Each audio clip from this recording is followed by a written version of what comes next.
मोदी सरकार एक ऐसे भारत के निर्माण में जुटी है जहां किसान समृद्ध और सशक्त हो, कृषि क्षेत्र के विकास और गांवों की समृद्धि, इन दो बड़े लक्ष्यों को लेकर एक साथ बढ़ रही है मोदी सरकार। कृषि को विकास का पहला इंजन मानते हुए अन्नदाताओं को मोदी सरकार में गौरवपूर्ण स्थान दिया गया है। 6 साल पहले शुरू हुई पीएम किसान सम्मान निधि योजना के तहत अब तक 4.25 लाख करोड़ रुपए किसानों को मिल चुके हैं। ये राशि करीब 11 करोड़ किसानों के खाते में सीधी पहुंचाई गई है। मोदी सरकार के आने के बाद से योजनाओं का 100% लाभ किसानों को मिल रहा है।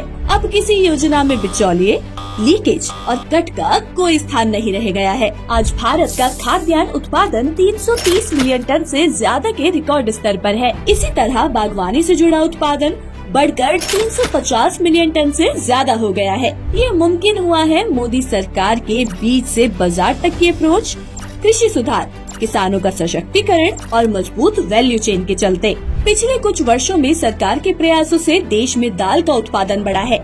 भारत ने चने और मूंग में आत्मनिर्भरता हासिल कर ली है। साल 2025-26 के बजट में दलहन फसलों को बढ़ावा देने के लिए नीति तैयार करने की बात कही गई है, जिससे किसानों की आय में वृद्धि की जा सके और उपभोक्ताओं को भी राहत मिल पाए।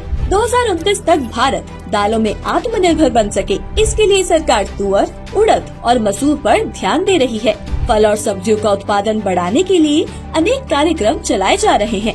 बिहार में मखाना बोर्ड के गठन की घोषणा की गई है। मोदी सरकार के प्रयासों से पिछले एक दशक के बीच अनाज, तिलहन, दालें, चारा, गन्ना, विभिन्न फसलों में 2900 से अधिक नई किस्मों का विकास हुआ है। मोदी सरकार ग्रामीण अर्थव्यवस्था को समृद्ध बनाने के लिए प्रतिबद्ध है।